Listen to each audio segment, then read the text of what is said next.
International टी20 league के अंदर मोहम्मद आमिर की परफॉर्मेंस के बाद पाकिस्तानी क्रिकेट बोर्ड के ऊपर थोड़े सवालात पैदा हो चुके हैं।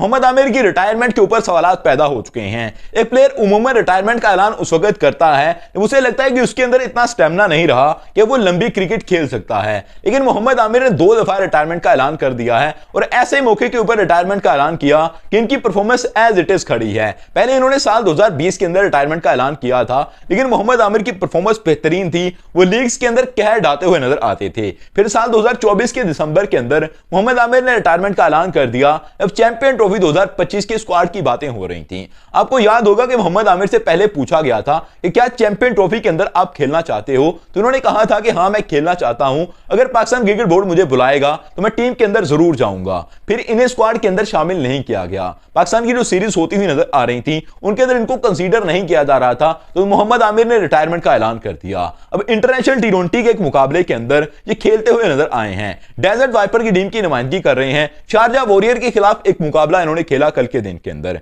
3.1 ओवर किए, उसके अंदर 7 के इकॉनमी रेट के साथ 24 रन दिए और उसके साथ ही 4 विकेटें हासिल की हैं। टॉम कोहलर कैडमोर अगली टीम के अंदर खेल रहा है, जैसन रॉय अगली टीम के अंदर खेल रहा है, आपको जॉनसन चार्ल्स खेलता हुआ नजर आ रहा है। इतने बड़े बड़े प्लेयर्स के होने के बावजूद वो पूरी टीम 95 कर सकी और ऐसे विकेट के ऊपर जिसमें बाद में आकर 39 वालों पर 71 फखर जमान करके गए हैं। तो मुझे ऐसा लगता है कि वो एक बैटिंग विकेट था, लेकिन मोहम्मद आमिर ने कमाल की बॉलिंग उस विकेट के ऊपर की है। इसी वजह से इनको मैन ऑफ द मैच भी दिया गया और मैन ऑफ द मैच बनने के बाद ये खबरों के अंदर आ गए और फिर पुष्पा वाला वो एक्शन करने की वजह से ये खासे फेमस भी हुए हैं। अब मोहम्मद आमिर का नाम लाइमलाइट के अंदर है और ये कहा जा रहा है कि इनको चैंपियन ट्रॉफी के स्क्वाड के अंदर होना चाहिए था, क्योंकि पाकिस्तान के पास ऐसे बॉलर मौजूद नहीं है जो कि मोहम्मद आमिर से बेहतर हों। उनके हालिया फॉर्म की बात करें तो नसीम शाह का इकॉनमी रेट आपके सामने है। नसीम शाह ओवर अच्छे करते हैं, वो बॉलिंग विकेटों के ऊपर बहुत कमाल करते हुए नजर आते हैं, लेकिन जहां पर थोड़ी बैटिंग कंडीशन बन जाती है फिर नसीम शाह बाहर बॉल करते हैं, उनको चौके छक्के लग रहे होते हैं, उनको खुद समझ नहीं आती कि किस एरिया के अंदर बॉल करें।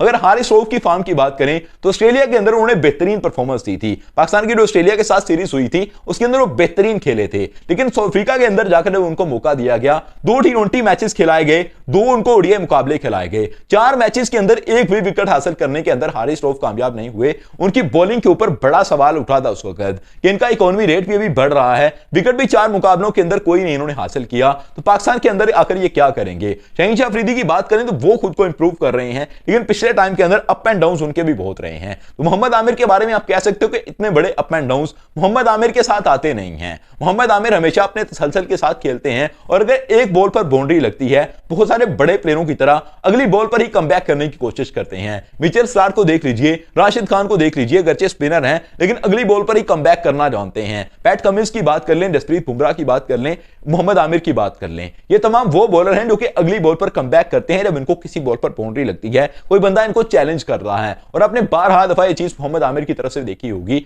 इनको किसी बंदे ने बाउंड्री लगाई, अगली बॉल पर इन्होंने विकेट को उखाड़ कर रख दिया। ये चीज मोहम्मद आमिर के लिए काफी नॉर्मल रहती है। मुझे ऐसा लगता है कि चैंपियन ट्रॉफी के लिए इनको कंसीडर किया जाना चाहिए था, मोहम्मद आमिर का स्क्वाड के अंदर होना लाजमी था। लेकिन दूसरी तरफ लोग ये भी बात करते हैं जो कि एंटी मोहम्मद आमिर हैं कि मोहम्मद आमिर ने जानबूझकर रिटायरमेंट का ऐलान किया है, ये चैंपियन ट्रॉफी के लिए खेलना नहीं चाहते थे। इन्होंने पाकिस्तान के अंदर आकर ओडीआई चैंपियन कप भी नहीं खेला था, ये उस वक्त भी लीग खेलते हुए नजर आ रहे थे, T10 लीग चल रही थी इनकी। उन्होंने आकर पाकिस्तान के अंदर ओडीआई चैंपियन कप नहीं खेला था, उसको तरजीह नहीं दी थी। जब पाकिस्तान क्रिकेट बोर्ड ने कहा था कि इसके अंदर जो बेहतर परफॉर्म करेगा उसको पिक किया जाएगा चैंपियन ट्रॉफी के लिए, इन्होंने इसके ऊपर कोई स्टेटमेंट भी नहीं दी थी। इन्होंने अपनी लीग क्रिकेट को जारी रखा था, फिर बाद में पाकिस्तान क्रिकेट बोर्ड से रिटायरमेंट का ऐलान कर दिया था।